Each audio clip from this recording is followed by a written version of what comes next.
নমস্কার। বাংলা সাহিত্যের আকাশে সবচেয়ে উজ্জ্বল নক্ষত্র রবীন্দ্রনাথ ঠাকুরকে নিয়ে আজকের এই আয়োজন।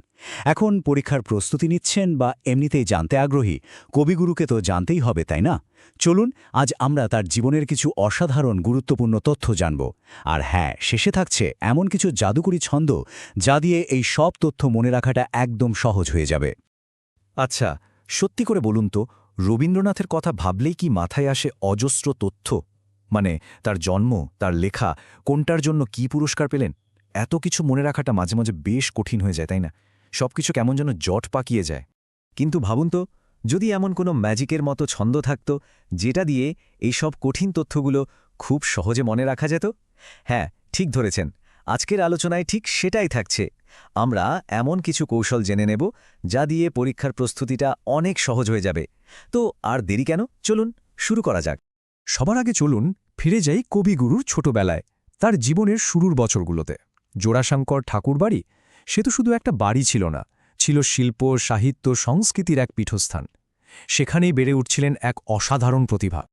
দেখুন, 1861 সালে কলকাতার সেই বিখ্যাত জোড়াসাঁকো ঠাকুরবাড়িতে তার জন্ম হল। কিন্তু আসল অবাক করা বিষয়টা কি জানেন? মাত্র ৮ বছর বয়সে, হ্যাঁ, মাত্র ৮ বছর বয়সে তিনি প্রথম কবিতা লিখে ফেলেন। ভাবা যায়?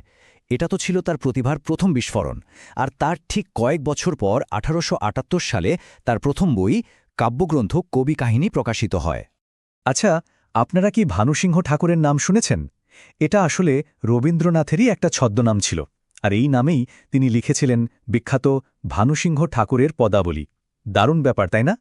তো ছোটবেলা থেকে এবার চলুন সোজা বিশ্বমঞ্চে। কিভাবে রবীন্দ্রনাথ ঠাকুর প্রাচ্যের গণ্ডি পেরিয়ে হয়ে উঠলেন এক বিশ্বজনীন কণ্ঠস্বর, সেই গল্পটাই এবার শুনব। 1913, শুধু একটা বছর নয়, বাংলা সাহিত্য, এমনকি পুরো এশিয়ার জন্য এটা ছিল একটা মাইল ফলক। এই একটা সাল অনেক বড় একটা ইতিহাসকে ধারণ করে আছে। ঠিক তাই, এই বছরই তিনি সাহিত্যে নোবেল পুরস্কার জয় করেন তার গীতাঞ্জলি কাব্যের ইংরেজি অনুবাদ সং অফারিংসের জন্য। আর সবচেয়ে বড় কথা হল, তিনিই ছিলেন প্রথম অ-ইউরোপীয় যিনি এই বিরাট সম্মানটা পেয়েছিলেন। এটা শুধু বাংলার নয়, গোটা এশিয়ার জন্য ছিল এক বিরাট গর্বের মুহূর্ত। আচ্ছা, এমন কোনো কবির কথা কি ভাবতে পারেন যার লেখা গান তিনটে দেশের জাতীয় সঙ্গীত? অবিশ্বাস্য মনে হলেও সত্যি, রবীন্দ্রনাথ ঠাকুরই সেই একমাত্র কবি। ভারতের জনগণমন, বাংলাদেশের আমার সোনার বাংলা তো আমরা জানি, এমনকি শ্রীলঙ্কার জাতীয় সঙ্গীতও তারই লেখা থেকে অনুপ্রাণিত। ভাবা যায় তার প্রভাব কতটা গভীর ছিল। সেই সময়ের আরেক কিংবদন্তি, মহাত্মা গান্ধীর সাথে তার সম্পর্কটা ছিল পারস্পরিক শ্রদ্ধার। জানেন কি, গান্ধীকে মহাত্মা উপাধিটা রবীন্দ্রনাথই দিয়েছিলেন, আর তার বিনিময়ে গান্ধীজি তাকে ডাকতেন গুরুদেব বলে। দুই মহিরুহের মধ্যে কি দারুণ এক সম্মান বিনিময়! রবীন্দ্রনাথ কিন্তু শুধু কবি বা শিল্পী ছিলেন না, তার শির দ্বারাও ছিল অসম্ভব সোজা। যখন 1919 সালে জালিয়ানওয়ালা বাগের সেই ভয়াবহ হত্যাকাণ্ড ঘটল, তিনি চুপ করে থাকতে পারেননি। এর প্রতিবাদে ব্রিটিশদের দেওয়া নাইট বা স্যার উপাধিটা তিনি সঙ্গে সঙ্গে ফিরিয়ে দেন। এটা ছিল তার আপসীন চরিত্র আর সাহসের এক জ্বলন্ত প্রমাণ। আচ্ছা, এবার চলুন গুরুদেবের সৃষ্টির বিশাল সমুদ্রে একটা ডুব দেওয়া যাক। সাহিত্য, গান, চিত্রকলা, শিক্ষা, এমন কোনো জগৎ নেই যেখানে তার ছোঁয়া লাগেনি। তার লেখার পরিধিটা একবার দেখুন।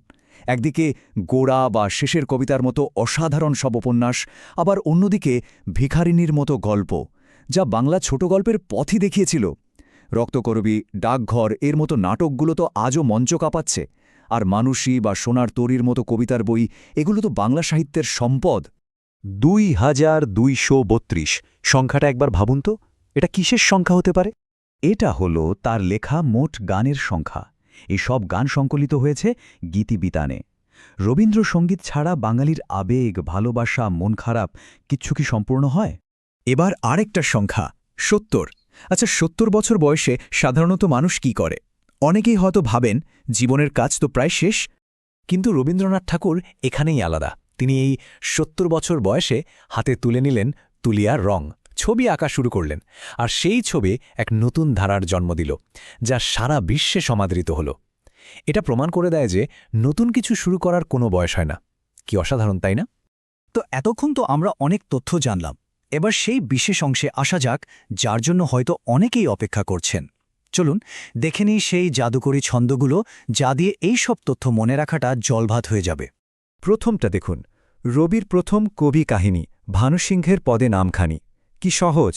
এই একটা লাইনেই মনে থাকছে তার প্রথম কাব্যগ্রন্থ কবি কাহিনী আর ছদ্মনাম ভানুসিংহ। এবার পরেরটা, ভিখারিণী গল্পে শুরু পথ, গীতাঞ্জলিতে নোবেল রথ।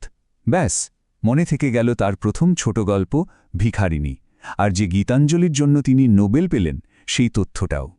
তার সেই দৃঢ় প্রতিবাদের ঘটনাটা মনে রাখার জন্য এটা দেখুন, নাইট উপাধি দিলেন ত্যাগ, জালিয়ানওয়ালাবাগের প্রতিবাদী বাঘ। এই প্রতিবাদী বাঘ শব্দটা দিয়েই তার সাহসের ছবিটা মনে গেঁথে যায়, তাই না? আর সেই অবাক করা ঘটনাটা, তার জন্যও আছে ছন্দ। ৭০ বছর বয়স যখন, তুলি হাতে ছবি আঁকেন তখন। একদম সহজ। এই লাইনটা মনে থাকলেই তার চিত্রকলা শুরুর বয়সটা আর ভোলা হবে না। তাহলে সব মিলিয়ে আমরা কি দেখলাম? রবীন্দ্রনাথ ঠাকুর মানে শুধু একজন কবি নন, তিনি ছিলেন এক বিশাল মাপের সাহিত্যিক, একজন যুগান্তকারী শিক্ষাবিদ, সারা বিশ্বের কাছে বাংলার এক বলিষ্ঠ কণ্ঠ, আর সবচেয়ে বড় কথা, তিনি ছিলেন একজন আজীবন শিল্পী, যার শেখার আর সৃষ্টি করার খিদেটা কখনো মেটেনি। শেষ করার আগে শুধু একটা প্রশ্ন রেখে যেতে চাই। ভাবুন তো, এটা কিভাবে সম্ভব যে একজন মানুষ তার জীবনের অন্যতম শ্রেষ্ঠ কাজটা করলেন এমন একটা মাধ্যমে যেটা তিনি শিখতেই শুরু করলেন ৭০ বছর বয়সে? এই একটা প্রশ্নই বোধহয় আমাদের শেখায় যে সত্যিকারের সৃজনশীলতা আর শেখার আগ্রহের কাছে বয়সটা আসলে একটা সংখ্যা মাত্র। রবীন্দ্রনাথের জীবনই তো তার সব